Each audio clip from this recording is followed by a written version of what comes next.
afternoon. So I'm going to close us out and really turn it over to Daniel to really be able to kind of give the charge. But just tell you a little bit about why United Way is really excited and thrilled to partner with CLASP on this important event, but really being able to think about how do we improve the conditions for the youth, the children and youth in our region. We have nearly 500,000 children and youth in greater Atlanta in our region living in communities of low and very low child well-being.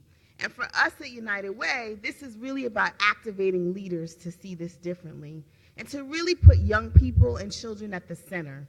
If we don't know that our children are well, how will others be able to really support those children? For United Way, we've been convening partners focused on improving the outcomes for the more than 90,000 opportunity youth, those young people who are not in school and not working. Our role is really to be able to ensure that we're being able to re-engage them in education and employment pathways that lead to the long-term economic stability. For us, it's important that we, one, continue to expand the services needed for young people, listen to the voices of young people, align those policies that are important, remove those barriers for young adults, and really be able to harness the convening power of our young people. For us, it's important that zip code not be a predictor of a young person's quality of life or success, and remind ourselves about the power of young people and their voices in this work. Young people have always been the architects of social change. And I ask you all to remember, where would we be if young people weren't at the center of the civil rights movement? Where would we be if they weren't at the center of the Parkland shooting and the change that happened in Florida? But where would they be if they at the center of the work here in our region?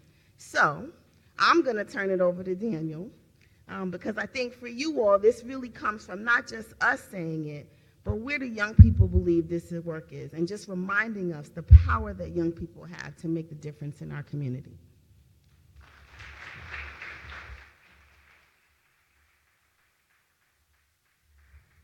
Thank you. Thank you all for also having me here today.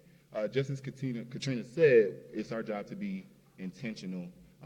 Young people have to be at the center of these conversations and at the center of the solutions that we're looking to find to help opportunity youth. As a member of the council, United Way's advisory council, I'm here as a voice for the voiceless, for the ones that are looking for these pathways and are looking for solutions and policies that are attainable, but also inform systems and shift policy.